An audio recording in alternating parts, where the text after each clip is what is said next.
Hi, this is Dr. Graves from the CSUN Geography Department and geographyplanet.org. This is part 2 of the Fast Food and Fitness Lab. Where we left off last time, I was explaining how the data from the fitness levels of the schools was converted into a raster layer, that's the pixel layer in the background, and then how that was converted into the mean healthy fitness zone at the zip code level, which allows us to do the next step, which is the data modeling or the ordinary least squares regression. So ordinary least squares regression is a very common but powerful tool to examine the relationship between multiple variables called the independent variables and the dependent variable, which is in this case the average fitness level of 5th graders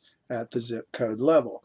And so what we're going to do is we're going to take a look at these about 5 variables that we believe have something to do with the levels of fitness or the obesity level and the children.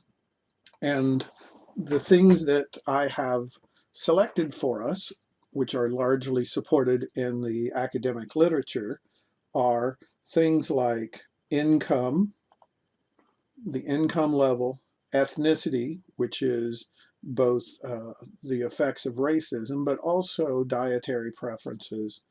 And then also we're going to take a look at the density of fast food, the availability of fast food. So let's go ahead and get started.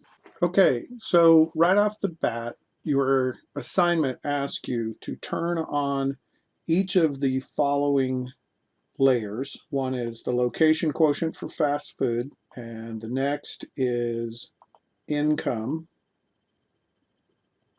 Turn off mean healthy fitness zone. And then ethnicity. And each time you're asked to answer a question or two about the levels of income and ethnicity. You may have to zoom in here in order to and turn on the zip code level in order to know exactly where you are. You may want to turn the street level map on as well, and that way if you need to, you can turn off and turn on the layers and see what's beneath. So go ahead and pause, answer the questions in your learning management software, and then we will run the model. Okay, so now it's time to set up the model and run ordinary least squares regression. So in this exercise, we're going to test a basic hypothesis, and the hypothesis is if the density of fast food restaurants in a neighborhood, as measured by something called the location quotient, which is represented by this map here, if it makes worse, degrades the neighborhood fitness level, then the regression model will indicate that the fast food density is both negative and statistically significant association with the fitness level. In other words, even after holding constant for the effect of the other variables, income, ethnicity, there's an educational attainment one, for example, that even after holding those constant, if fast food does have a negative effect on local fitness levels, then we will see that in the outcome of the model. So it sounds terrifying, and it's a lot of statistical lingo, but it's not all that difficult, and it's an extremely powerful tool. So here's what you have to do. Click on the Analysis tab up at the top to bring up the Analysis toolbox. And maybe I'll put the mean healthy fitness zone back here on the map because that's what we're trying to explain. Click on Tools in the Geoprocessing window. In the Find Tools box, type in Ordinary, and that should bring up the Ordinary Least Squares tool. So click there, and it takes a moment. When the tool appears, the input feature class that you're going to use is LA zip codes, mean HFZ for the mean healthy fitness zone. The unique ID field that you will use is just called unique ID. By default, an output feature class is going to appear. You will want to make sure it is being saved in a location that you want it to save. And I'm okay with this, except what I'm going to do is give it a name, and I'm going to call it OLS underscore mod for model, or we'll just call it model 1. This is our first model. The dependent variable, or the thing that we want to explain, is the healthy fitness zone mean, HFZ mean. So you put that in there, and we're going to try to explain it with the following variables. 1, the unemployment rate. 2, percent brown, PCT brown. Percent no high school, that's the percentage of people without a high school diploma, so educational attainment. The percentage of people making between $25,000 and $50,000 a year. So check that one off. And these variable names may be expanded so that they look slightly different, but they'll be evident what they are. And then the last one is LQ for location quotient fast food, and that is a measure of relative access. So these areas that have high location quotients over 100 mean the ratio of fast food in their neighborhood to other businesses is higher than average. So they have a higher than average percentage of their businesses doing fast food.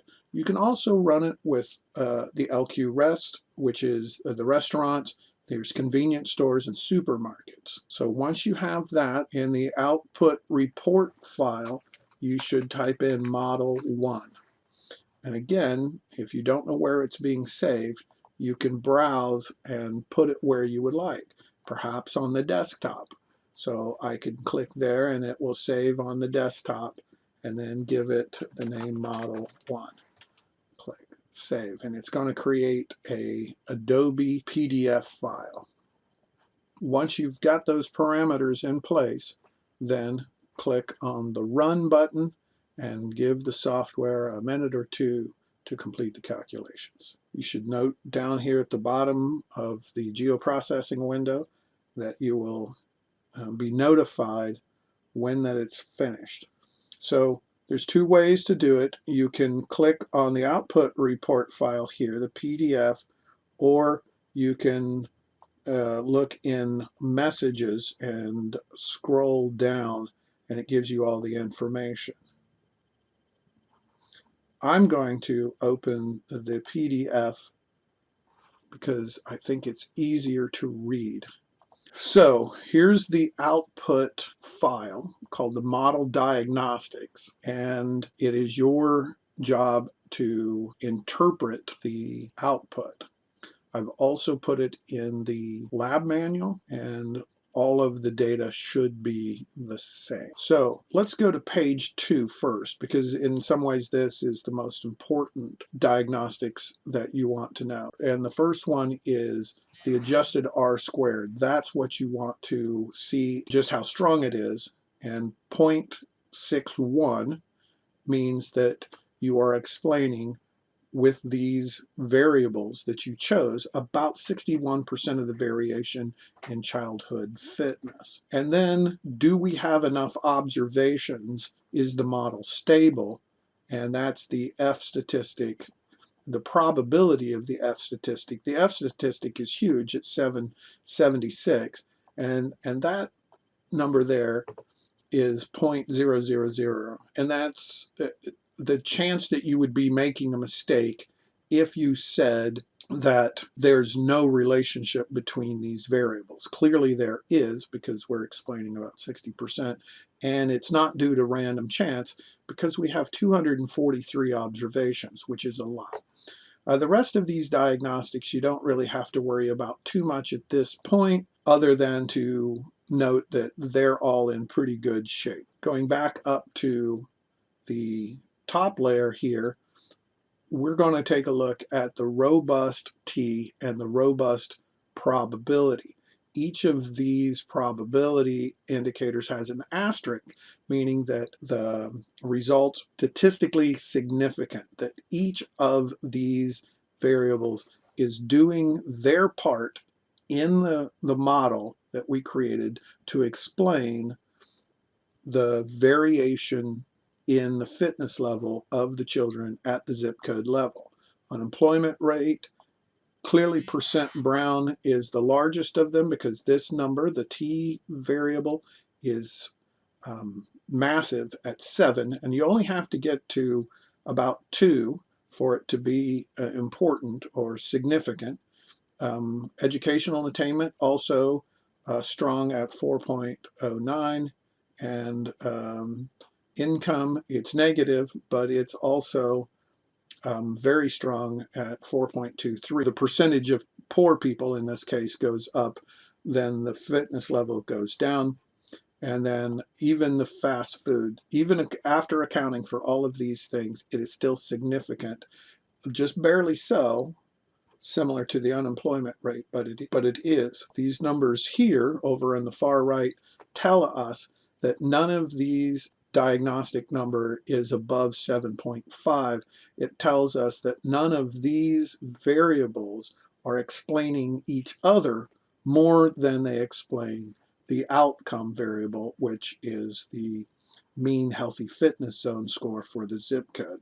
The rest of this looks all pretty good, and if you want to, you can scroll through these and marvel at it. The more important thing at this point is to come over here and take a look at the residual map.